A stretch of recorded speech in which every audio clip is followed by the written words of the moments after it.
সুপ্রিয় শিক্ষার্থীরা, এ to Z academy চ্যানেলের পক্ষ থেকে তোমাদেরকে স্বাগতম। আজকের এই পর্বে কাজলা দিদি কবিতার প্রশ্ন উত্তরগুলো দেখব। প্রথম প্রশ্ন, কাজলা দিদি কোথায় গেছে?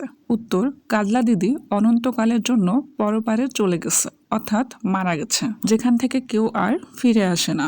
দ্বিতীয় প্রশ্ন, কখন কাজলা দিদির কথা বেশি মনে পড়ে? উত্তর, যখন বাঁশবাগানের মাথার উপর চাঁদ উঠে এবং শিউলি ফুলের গন্ধে রাত ভরে যায়, তখন কাজলা দিদির কথা বেশি মনে পড়ে। পরের প্রশ্ন, কাজলা দিদির কথা উঠলে মা আঁচল দিয়ে মুখ ঢাকেন কেন?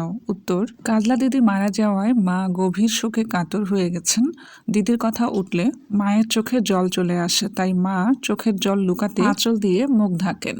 পরের প্রশ্নটি হচ্ছে, পুতুলের বিয়ের সময় দিদির কথা মনে পড়ে কেন? উত্তর, ছোট্ট বোনটির সারাক্ষণের সাথে ছিল কাজলা দিদি। আগামীকাল নতুন ঘরে পুতুলের বিয়ে হবে, এই সময় কাজলা দিদি তার পাশে নেই, এটা ভেবে সে কষ্ট পাচ্ছে। দিদি ছাড়া পুতুলের বিয়ে হতে পারে এই কথা বোনটি ভাবতেই পারছে না, তাই পুতুলের বিয়ের সময় দিদির কথা তার মনে পড়ে। পরবর্তী প্রশ্ন, আমিও নাই দিদিও নাই, কেমন মজা হবে, এই কথা দিয়ে কি বোঝানো হয়েছে? উত্তর, ছোট মেয়েটি দিদির হারিয়ে যাওয়াকে মজার খেলা মনে করছে। তার ধারণা দিদি কোথাও লুকিয়ে আছে, কিন্তু মা তাকে বলছেন না, তাই সে অভিমান করে তার মাকে এই কথাগুলো বলে মনের ক্ষোভ প্রকাশ করছে। সে ভাবছে দিদির মতো সে যদি লুকিয়ে থাকে তাহলে বেশি মজা হবে। পরের প্রশ্নটি হচ্ছে, খুকি মাকে কেন ডালিম গাছের ফল ছিঁড়তে বারণ করেছে? উত্তর, খুকির দিদি ফুল পাখি ভালোবাসতো।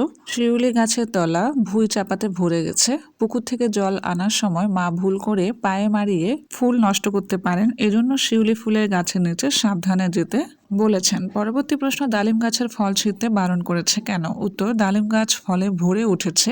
বুলবুলি পাখি ডালিম গাছের ফাঁকে লুকিয়ে আছে, দিদি এসব কিছু পছন্দ করত, তাই খুকি ডালিম গাছের ফল ছিঁড়তে মাকে বারণ করেছে, তে বুলবুলি পাখি উড়ে না যায়। পরবর্তী প্রশ্ন 5 নম্বরে বলা হয়েছে, কবিতায় খুকি মাকে যা যা বলেছে তা নিজের ভাষায় লিখি। উত্তর, কবিতায় খুকি তার হারানো দিদির জন্য বেকুল হয়ে মাকে নানা প্রশ্ন করেছে। সে মাকে জিজ্ঞাসা করেছে দিদি কোথায় গেছে এবং কেন তাকে ডাকলে সে সাড়া দিচ্ছে না। সে দিদির প্রিয় জায়গার কথা স্মরণ করিয়ে দিয়ে বলেছে যে দিদি হয়তো ঝোপে ঝাড়ে বা ডালিম গাছের তলায় লুকিয়ে আছে। দিদি ছাড়া তার পুতুলের বিয়ে বা শোলক বলা জমছে না, তাই সে বারবার মায়ের কাছে দিদির ফিরে আসার খবর জানতে চেয়েছে এবং অভিমান করে বলেছে যে দিদি না ফিরলে সেও থাকবে না। পরবর্তীতে দেওয়া হয়েছে সঠিক উত্তর। প্রথম প্রশ্ন, কোথায় জোনাকি জলে? উত্তর, নেবুর তলে। খ, বুলবুলি কোথায় লুকিয়ে থাকে? উত্তর, ডালিমের ডালে। গ, খুকির ঘুম আসে না কেন?